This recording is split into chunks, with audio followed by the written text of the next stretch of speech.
Sir அதுல ஒரு கணக்கு வேற சொல்லியிருந்தாங்க. 1 மணி நேரத்துல கிட்டத்தட்ட 50,000 டிக்கெட். அதாவது படம் வெளியாக போகுதுன்று சொல்லிட்டு ஒரு டிக்கெட் புக்கிங் ஓப்பன் பண்றாங்க. அதுக்குள்ள ரூ. 1,00,00,000 வசூல் பண்ணியிருக்கு. 5 மணி நேரத்துல இப்போ வந்த தகவல் வந்து 5 மணி நேரத்துல 3,400 கோடி அப்பா! ம். வசூல் வந்து. இது வசூல் ஆக்சுவலி இப்பவே டன். ஆமா டன் அங்க. அது கேரளாவுல வந்து. கேரளா. சோல்ட் அவுட் அங்க. அங்க வந்து அதிகமான ரெக்கார்ட் பண்ணது வந்து ஜெயிலரும், லியோவும். அத தாண்டிடும் கூலி அப்படின்னு.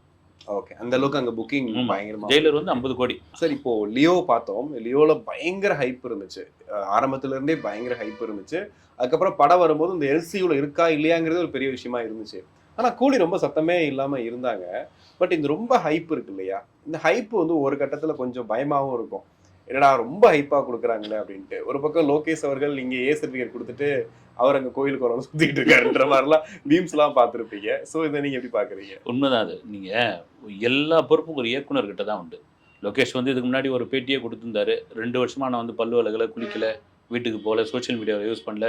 ஃபோன்ல வந்து ஆண்ட்ராய்டு ஃபோனா இல்ல பட்டன் ஃபோன வச்சிருக்கேன். இத சொல்லிட்டு வந்து தகவல் தொழில்நுட்பத்திற்கு அப்பாற்பட்டு நான் வாழ்ந்துகிட்டு இருந்தேன். அதுக்கு காரணம் வந்து only one super star Rajinikanth. அவருடைய படம் எனக்கு ஒரு பொன்னான வாய்ப்பு. இந்த வாய்ப்பை நான் மிஸ் பண்ண மாட்டேன்னாரு. மகிழ்ச்சியாவும் இருந்தது.